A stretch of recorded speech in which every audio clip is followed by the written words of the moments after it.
سمح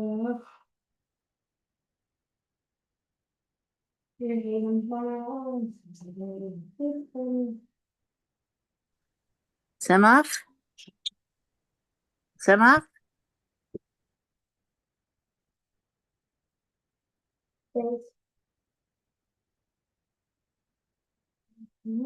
Okay, we'll be starting in 30 seconds, Amir Tasha.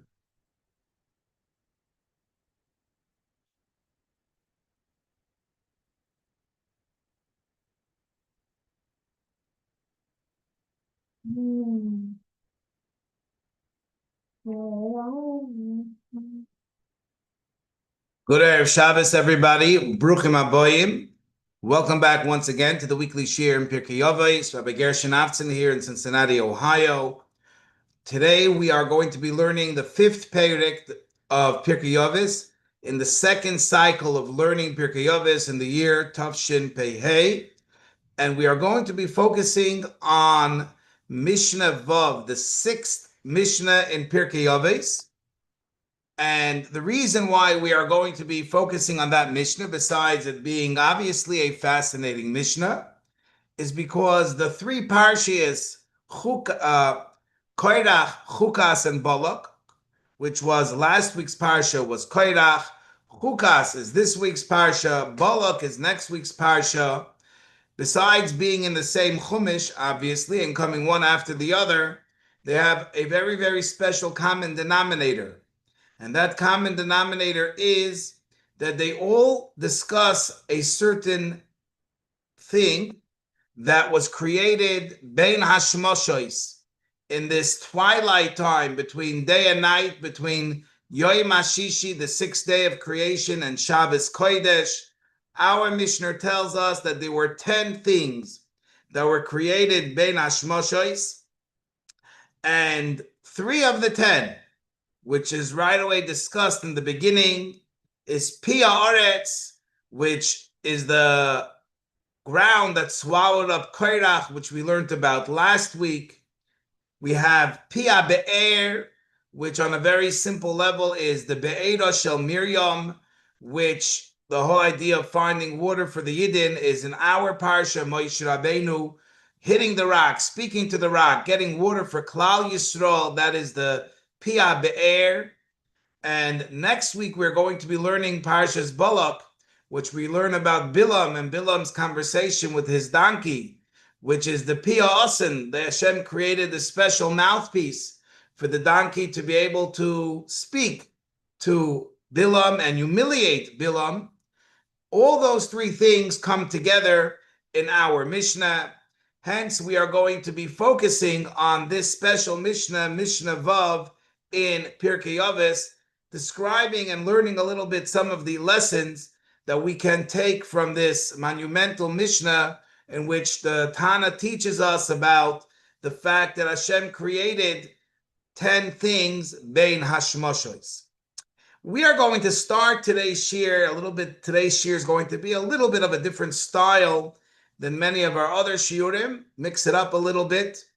We are going to start the shir with 4 fundamental questions. In order to understand this Mishnah, there are 4 fundamental questions that have to be addressed. And that is, first and foremost, what is the source in the Torah that anything was created Bein Hashmoshes? Now, you're going to look at me and you're going to say, the Mishnah itself is the source. The Mishnah was written by Rabbeinu HaKadosh. So if Rabbeinu HaKadosh says that there were things created Bein Hashmoshes, so then obviously things were created Bein Hashmoshes, and I do not doubt that. That's not the question.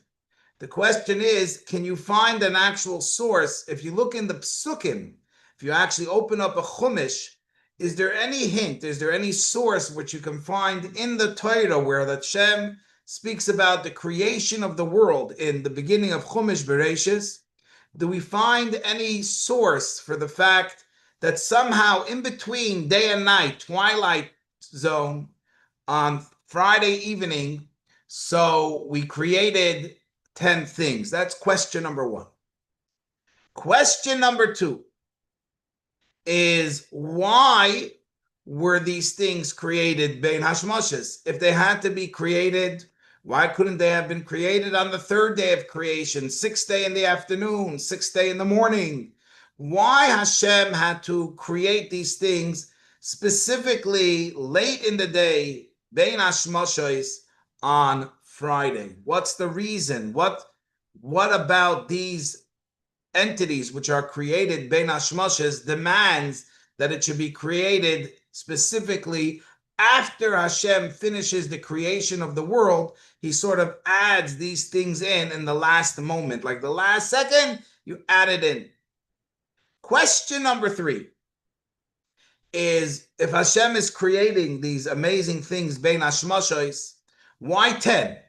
Why did Hashem pick the number 10? Asara dvarim, there are 10 things which were created Erev Shabbos bein hashmoshes. Why 10? Question 3. And finally, question 4 is, what is the lesson to each and every one of us from the fact that that Hashem created 10 things bein hashmoshes? Everything in the Mishnah, I want to go back to the major foundation in which we based our shiurim on, and this yisoid and this foundation is a gift from our Rebbe, and that is that Pirkei Avos is not a history book. It's not a knowledge filler, and even very important knowledge. That's not the goal. Everything in Pirkei Avos is a lesson for that aspiring chassid, the chassid that wants to go lifnim mishuras hadin. He wants to go beyond the letter of the law, and he's looking for a path, a derech, to excel in avodas Hashem beyond what is normally demanded. Every line in Pirkei Avos is addressing that neshama, that desire, that yearning, that aspiration. That is what is going on in Pirkei Avos. So when we learn a Mishnah, whether it was the Mishnah that we learned in last cycle about Nisim that took place in the Beis HaMikdash, we have to ask, what is the lesson to us? When we learn in our Mishnah about things being created bein hashmoshes, we once again have to ask the question, what is the lesson for us from the fact that Hashem created bein hashmoshes?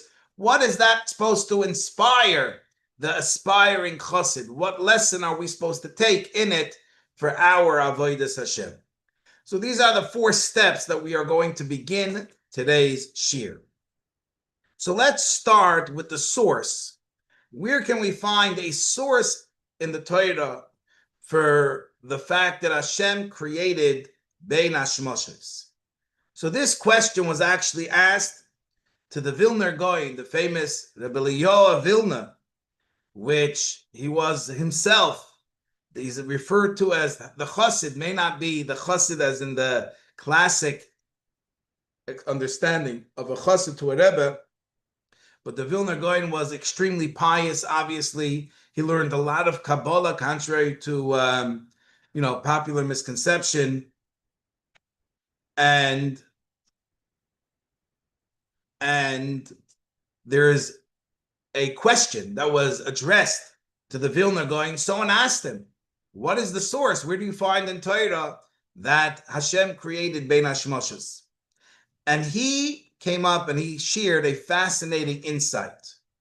He says one of the most famous psukim that speak about creation of the world is Pirkei Beis, Pasuk Beis, the second chapter in Chumash Bereshis, the second pasuk, which we say in Kiddush, so everyone knows this pasuk. So the pasuk says like this: Vayechal Elokim bayoyim hashvi. Hashem finished on the 7th day melachto asher asa, the work that he did. Vayishbois bayoyim hashvi, and Hashem rested on the 7th day mikol melachto asher asa, from all the work that he did. So we have 2 parts of this pasuk. So the first part says that Hashem rested on the 7th day. Hashem finished, on the 7th day, the work that he did. which seems to imply that there are certain in sense the world was not completed until Shabbos. And then it says he rested on the seventh day from all the work that he did. So the Vilna Gaon says like this, that Hashem created Erev Shabbos Bein Hashmoshes. To a certain extent, Hashem finished creating on Shabbos because it was the last moment Hashem created. That's why the pasuk says, "Vayechal Elikim b'yom hashvi malachta asher asa." Hashem finished creating on the seventh day because when the first second of the seventh day, up to then, Hashem was creating. And Vayishbois b'yom hashvi, then Hashem finally rested Mikol melachto asher asa, from all the work. What's from all the work? The pasuk could have said, "Vayishbeis b'yom hashvi mi melachto asher asa," from the work that he did. The same thing we have in the end of Perek Aleph. The pasuk says, "Vayar likim es kol asher asa." Hashem saw everything that he did. Why do we keep adding the word kol? What are we trying to include with the word kol? Everything that Hashem did. So the Vilna Gaon says that this is referring to the avodah that took place bein hashmoshes. And that's why up until Bayoyim Hashvi, Hashem wasn't finished. Hashem didn't finish on the sixth day. It was Vayechal Elikim Bayoyim Hashvi. Hashem finished on the seventh day because up until the last moment of creation, of the first 6 days of creation, Hashem was creating the world. So that gives us an understanding of the source in Torah. Now comes the question, why did Hashem create it specifically Bein Hashmoshes? Why was that done? What's the point? Why couldn't these things be created earlier? So there are different commentaries, different mefarshim that explain this, and we're trying to give you the full picture. It all comes together. The truth is that the different mefarshim, the different commentaries are not in contradiction one with the other. They all actually give, and they give us the better picture of the whole understanding. So therefore, they actually complement each other. They give us a better understanding of the Mishnah. So the first thing that mefarshim say is that these creations are miraculous creations. The 6 days of Brias HaOlam was Hashem was creating a seder in the Bria, a orderly fashion in which the world exists. Hashem was creating Teva, Hashem was creating nature. The miraculous parts of the world is Shabbos. Shabbos is a day that we, so to speak, elevate from nature and we ascend to a level which is higher than nature. That is Shabbos. Being that Hashem was creating miraculous things, things which really don't go in the realm of nature. Donkeys should not be talking. The earth shouldn't be opening up and just swallowing people like that. And water, rocks, water coming from rocks and rolling through the desert is not your average idea. So being that all these things are concepts and entities which supersede nature to a certain extent, so therefore they had to have an aspect of Shabbos. And being that the Ruach, the spirit of Shabbos, comes in after Chatzos and gets deeper and deeper and deeper until the last moment.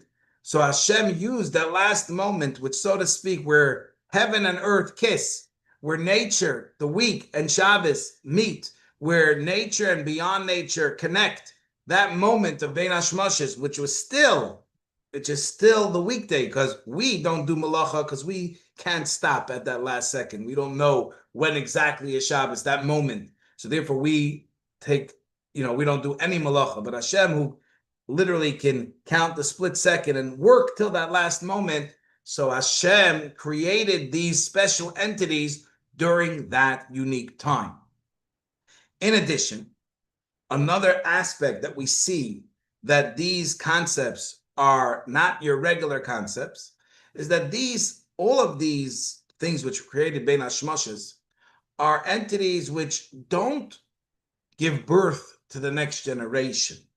There's only one piasin. It's not like that became a new part of nature.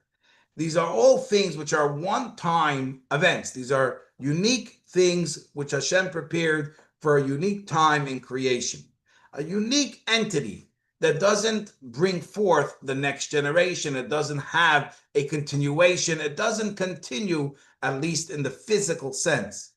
And therefore, they are a standout entities, and therefore they can't be part of the week, but they can't be created on Shabbos. So we use that last moment between the week and Shabbos to create these entities. But even more than that, the Barbanel explains that in truth, these entities that Hashem created were all part of the tikkun of the Chet Eitz Hadas, which is a very, very novel approach. We'll talk more details about this approach later, but I just want to make sure everyone understands the approach. The foundation of the question is why only late Friday were these things created? Well, if you take the approach that these entities that were created were in essence part of the kapara, part of Hashem forgiving the world, for the Chet Eitz Hadas, for the sin of the Eitz Hadas, which the Chet Eitz Hadas takes place only late on Friday, because Adam and Chava are only created on Friday, so on and so forth. Therefore, we can understand why it couldn't be created any time earlier. Because if it's a kapara, if it's something to bring forgiveness to the world of the Chet Eitz Hadas, so the Chet Eitz Hadas happened late on Friday. So therefore, the forgiveness also had to come about at a time which was late on Friday. And we'll talk more how we can see that these things that were created have any correspondence, have any connection to the Chet Eitz Hadas. Now to address the third question. The third question is, why 10? Why did Hashem create 10 things? So the Tosfos Yom Tov was one of the foremost commentators on Pirkei Avos. He has a very lengthy explanation on our Mishnah. And he goes into many, many, many different details, fascinating discussions. He has a whole revolutionary idea of how the earth opened up by Koirach, and how Hashem, are miracles part of creation? Are they an extension of creation? Are they in addition to creation? There's a lot of discussion in the Tosfos Yom Tov, and specifically on this Mishnah, which we are not going to focus on. But he does address the question of the 10. And he says there is a Kabbalistic answer, and then there's his novel idea that he would like to share with Klal Yisrael. So the Kabbalistic answer, he says, is that Hashem operates and creates through the Eser Sfiros, the 10 Sfiros, the 10, Hashem's 10 attributes. Chochma, Bina, Das, Chesed, Gvura, Tiferes, Netzach, Hod, Yesod, Malchus. These are the 10 attributes, the 10 Sfiros in which Hashem creates the world. And therefore, being that it's sourced in the Eser Sfiros, in the 10 attributes, therefore, automatically, by extension, there are 10. And hence you have 10 Nisim, hence you have 10, everything in the Mishnah which is associated with 10, because it all comes from the Eser Sfiros. Now he says like this, Elo shebemufla mimeni bal edrosh. I don't want to go into great length to explain this, because these are Kabbalistic topics which are beyond your standard understanding of nature. These are beyond our understanding. However, he says, Ba'oimer, I will tell you, kafia nigle, an explanation that actually is more tangible, not so Kabbalistic, like the Eser Sfiros. He says, I will give you a more comprehensive and a comprehensible explanation. Now, I'm not going to go through the whole thing. They are in the Mekayres, and you can look it up yourself in the Tosfos Yom Tov. And he says that the 10 things which were created, Bein Hashmashos, the 10 entities which Hashem created at the last moment are the extension of the Asara Maimoris, Shebehem Nivra Oilam. They are an extension of the 10 words and the 10 sentences, utterances that Hashem used to create the world. I'll give you some examples of what he says. We'll start with the first three.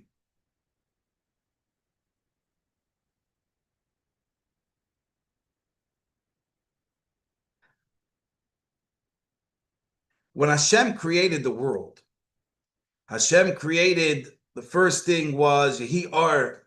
Hashem asked for this light. Now, Chazal tell us that the light that Hashem actually created was so bright, and the world could not handle it. So, Ganaz l'tzadikim la'asad lavoi. Hashem hid it. He created it, and he hid it for the tzadikim that are going to come in the time of Mashiach. They will have access to this great Or HaGanuz, the hidden light that Hashem created in Brias HaOlam. So the first Yehi Or is an entity that was created, hidden, and then will come back revealed. It says the so too, the first thing that mentioned in our Mishnah. No, I'm sorry. This is the second. Is the Pia Be'er, which the Pia Be'er was Hashem created through the Be'er Shel Miriam, and then it was hidden. The first thing that we learn about in the Torah is Va'aretz Hoisa Soyu Vavoyu. The world was chaos. The simple taich is that there was no seder and structure in the world. But from the words Va'aretz Hoisa Soyu Vavoyu, also that creates that the Aretz should open up also in a crazy way in the time of Korach. So the Pia Aretz corresponds to the first pasuk, Va'aretz Hosasoyu Vavoyu. The Pia Be'er corresponds to the second pasuk where it says Yehi Or. The next thing we have, and also the Be'er eventually also, besides getting hidden, we know Chazal tell us that it was put into the Yam of the Kinneret in Tveria, and it will come out when Mashiach comes. So once again, the Be'er corresponds to the Or HaGanuz. The third thing is, it says, the Hashem created, the next thing is the sky. He separated the waters from the top and the bottom. And what happened is that the Mayim El Yoinim, water, should actually come down, and that's the teva of water. And yet somehow the waters from the above, they stayed. They had this unique, unnatural event that the Mayim El Yoinim remain in heaven. And that creates this unnatural event of the Piyasin, where the mouth of the donkey opens up, which again is not something that Teva should dictate. So he once again says that and this, I'm not going to go through all 10, how the Asara Dvarim correspond to the Asara Maimoris. Now, what is the lesson to us? So there was a fascinating Farbrengen where the Rebbe spoke about this Mishnah. And he asked the question that I asked earlier, what is the lesson for an aspiring chassid from this Mishnah? And he explained as follows. Most people, 99.9% of people, when you ask them, what does it mean that you worked a full day, a full day's work? So full day's work is 9 to 5, 9 to 6. Put in a full day's work. Somebody that invested their day and comes the last few moments of the day and he says, do I really have to invest in my avodas Hashem? The last moments, I was so involved the whole day, Torah, avodah, gemilas chasodim. The last few moments, I'll waste a little bit. Or on a more general level, a person's life. Till I was 80 years old, I was involved. Now I could take a break. I don't have to invest my neshama in avodas Hashem. Now, everything obviously on a level that fits according to doctors and everything according to that. But we're talking about an attitude. The attitude is that it's the end of the day. whether it's the literal day or the general lifetime of a person, the end of the day. And at the end of the day, I've earned my right to retire. I've earned my right to relax. I've earned the privilege of being non-productive because I already worked so much during the day or during my entire life. So Hashem tells us, no, no, no, no. When did I stop finishing? Till the very last moment. Even Bein Hashmoshes, those last seconds, which I could have just said, oh, Shabbos is coming, it's over. No, Hashem created Asar Dvarim from the greatest miracles were created specifically in those last moments, which means that if Hashem gives us a moment of life in our day or in our general life, there is no retiring. There is no idea in Yiddishkeit of not being productive. It doesn't mean you have to have the same workload. And understandably, there are certain physical limitations, etc. But the idea is a mindset, is an attitude of every day and every moment that I'm in this world is a gift from Hashem. And it's a message from Hashem that I have something to accomplish now.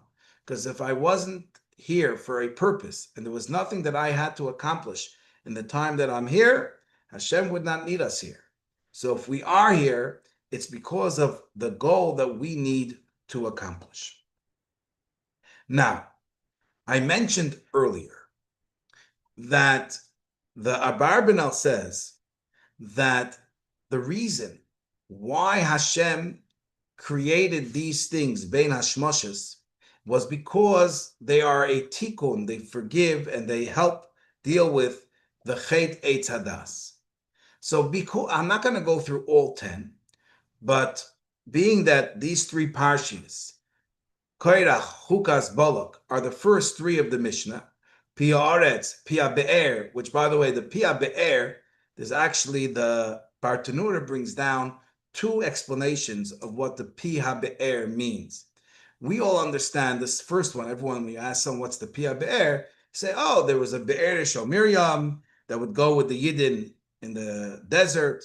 And we thank Hashem for the fact that the Be'er Shel Miriam went through.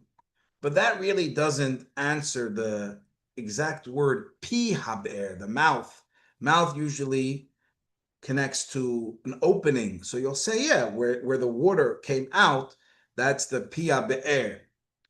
But according to other mefarshim, the Bartanura says, we're not talking about the general thanks for this unique well that traveled, but rather for the fact that we have a pasuk in Chumash Bamidbar, where the pasuk says Alei Be'er Anula, which means that the Be'er actually sang Shira to Hashem, and the Yidden answered the Shira that the well of Miriam sang. So we're talking specifically about the singing, the Pi HaBe'er, the words that came out from the air, not just the water, not just the fact that the water traveled, but also the tremendous Hakaras HaToiv and the Nes of the Be'er actually singing Shira to Hashem.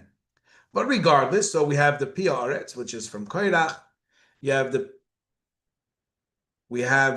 also the Taisus Yom Tov says that the Pi Haaretz, also the earth spoke. And he says that we know that Koirach went all the way down to Gehenna. But how do we know? How did the Yidden know? So he says that the earth announced that Koirach is now deep in Gehenna. That was the Pi Haaretz. But you have the Pi Haaretz, you have the Pi HaBe'er, and you have the Pi Ha'asim. What do they have to do with the tikkun of Chet Eitz Hadas? So I'm going to explain those three. That the Pi Haaretz is a tikkun on Adam.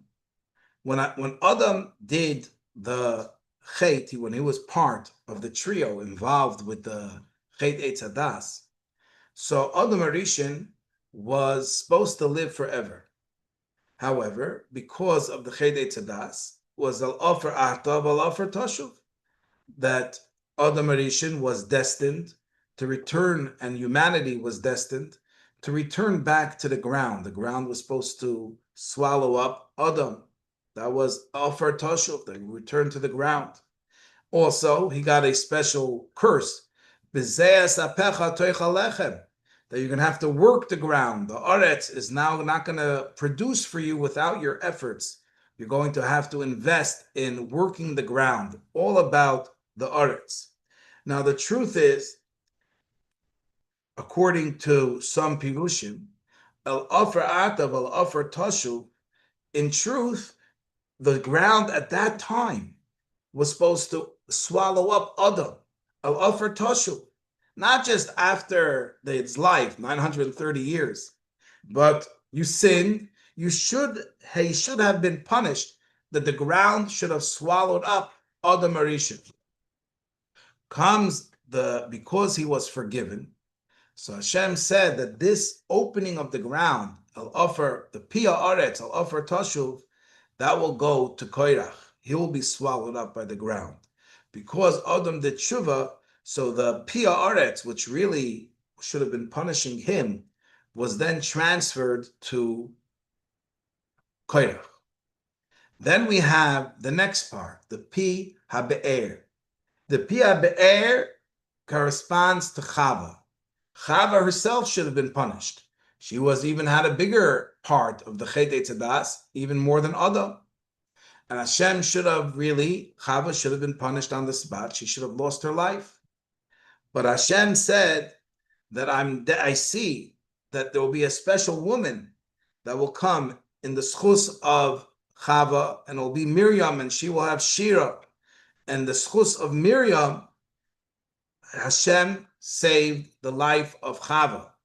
And that schus of Miriam gave her the Pia Be'er of Miriam. Now the Nachash, the snake, at the time of Brias Ha'olam, Haya'arom Mikala Behemoths, he was the smartest of all the animals, and the Nachash spoke. Hashem punished the Nachash. Hashem punished the snake, and the snake now was destined to slither on the ground. It lost its koyach hadibur. But there was an animal, there was an entity, a physical animal, a reptile, that had the koyach hadibur, that was able to speak. Where did that koyach hadibur go? Hashem took it away, and Hashem said, I will hold it for the pia asim, for the time of Bilam, to humiliate Bilam. And that was also a tikkun for the Nachash himself, which according to some opinions, the Nachash will be forgiven in the time of Mashiach, and he will be the Shamish Gadol. He will be the great servant of Klal Yisrael. But that is a separate discussion about Inyanim from Mashiach. Also, the Mefarshim, I saw this Vart said over in the name of the Pnei Menachem. The Pnei Menachem was one of the recent Gerer Rebbes. He actually came to the Rebbe, and his son is the famous Reb Shol Alter, the Rosh Hashiva of Ger. The Tzaddik Reb Shol is the son of the Pnei Menachem of Ger. So the Pnei Menachem taught his Hasidim, and he said the following thought. He said earlier in Pirkei Avos, if you open up Perek Dalid, in the later Mishnayos, Mishnah Chaf Aleph, I think it is, or later, we find the following idea, and that is Rebbe Eliezer HaKaper Oimer. Rebbe Eliezer HaKaper says, Hakina v'ataiva v'akavoid, jealousy, lust, desire, and kavoid, which is the search for honor, Moitziin es adam min ha'olam, it removes a person from the world. And he said those three things, kina, taiva, and kavod, are represented in the words pia aretz, pia be'er, and pia asim. How so? Because the issue of Koirach was jealous of Moshe and Aaron. It all started with kina. It all started with jealousy. It all started because he didn't care about the other Yidden. He was jealous of the fact that he was a Levi and not a Kohen Gadol, not a Nasi B'Yisrael, even though he was blessed with lineage, Yichus. He was blessed with Ashirus. He was obviously blessed with a wonderful persuasive tongue and ability to teach and to talk. He had so many blessings to be thankful in his life. And yet the jealousy destroyed everything. So that he represents Kina, and that is the Pi Haaretz, the first thing created, Bein Hashmoshes, to tell us that the dangers of Kina, that Hashem created the world. And Hashem is telling you, if you want to be removed from the world, follow what I'm creating. I created the Pi Haaretz to tell you that if you follow Korach, you will be you're going to be removed from the world. Then you have the Be'er Shel Miriam. The Be'er Shel Miriam came when Yidden complained. They wanted water. They needed more. They wanted desire. Mayim is also matzmichim kol minei tainu. It creates water as the source of taivus. It makes things beautiful, lust, and desirable. So the Be'er Shel Miriam had to fight. The Be'er Shel Miriam was given to fight the issue of taiva that the Yidden had. And obviously, Bilam was told by Hashem, don't go curse the Yidden. But the desire for kavod, for honor, was so great by him. He wanted them to send him the greatest ministers. The balgaiva, the need for kavod that Bilam had was the worst of the worst. And that is the piasin that humiliated Bilam, made him completely deflated his ego. That was to fight the issue of kavod. So the pia be'er, the pia aretz, the pia be'er, and the pia asin fight the three core issues of kina, taiva, and kavod. Then there is a deep vort I would like to share. The pasuk tells us in Mishlei, the Mishlei Pirkei pasuk tezvav. The pasuk says, "Shesei mayim mi boirecha." Drink water from your pit. V'noizlim, and the drops that come mitoich be'erecha, from your wells. So there's waters that come from your pits and things that flow and drop from your wells. What is Shlomo Melech talking about in Mishlei? What's he referring to about pits and wells? So the Mefarshim say that this is a mashal. Mishlei is obviously mishalim. These are all parables. That Shlomo Melech is referring to the 6 days of creation and Shabbos. Boirecha, the pits, is the 6 days of creation. Hashem says, Sheishes Yomim Tavet, 6 days you should work. Shesei Mayim B'Beirecha, drink the water, work the world. However, in creation, I put in a special be'er, a special treat, a special present, a special gift in creation. That wellspring is Shabbos. And you have to make sure, v'noizlim, that you take advantage and you take sustenance, the drops from the Be'erecha. Too many times, people, they don't get what they're supposed to get out of Shabbos. Shabbos is not just a day that we physically rest. We worked hard 6 days, we slaved, 1 day we sleep. Shabbos is not just a time of good family time, social time, a time.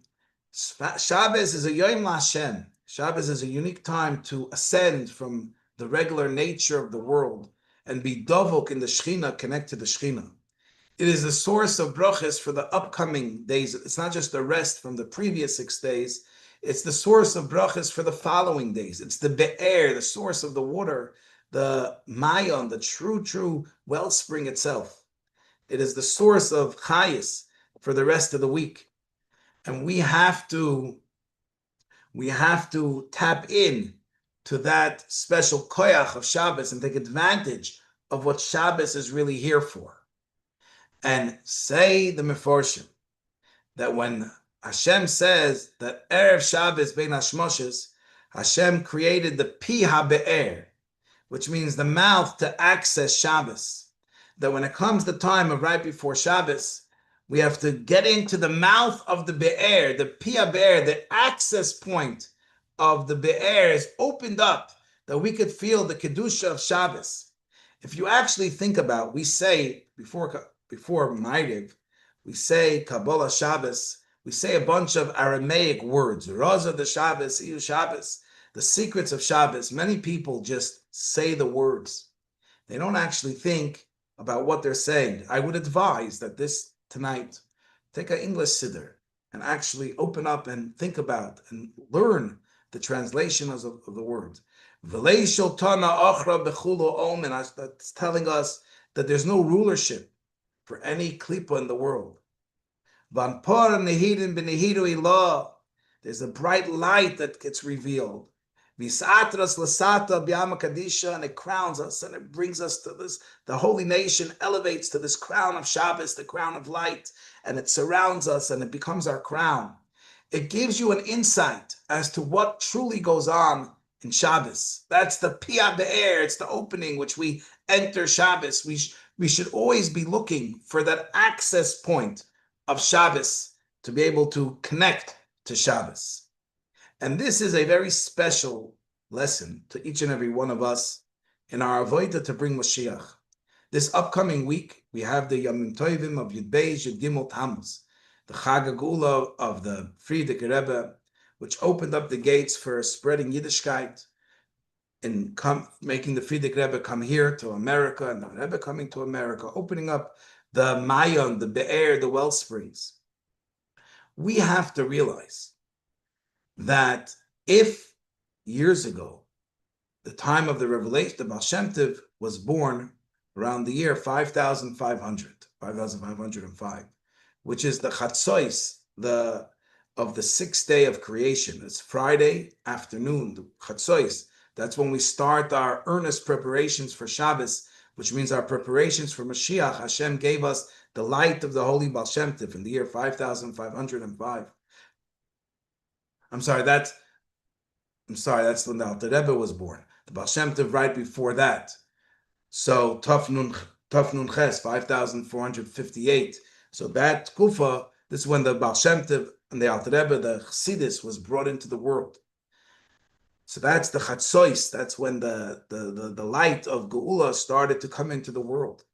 And then obviously each of the Rabbeim and the Tzaddikim of the generations bring us closer and closer, giving us a taste of the Torah of Mashiach. We are right now, Tavshin Pei. We are Mamish Bein Hashmoshes. Hashem has opened us the Pi Be'er. The Be'er is Shabbos. The Be'er is Mashiach.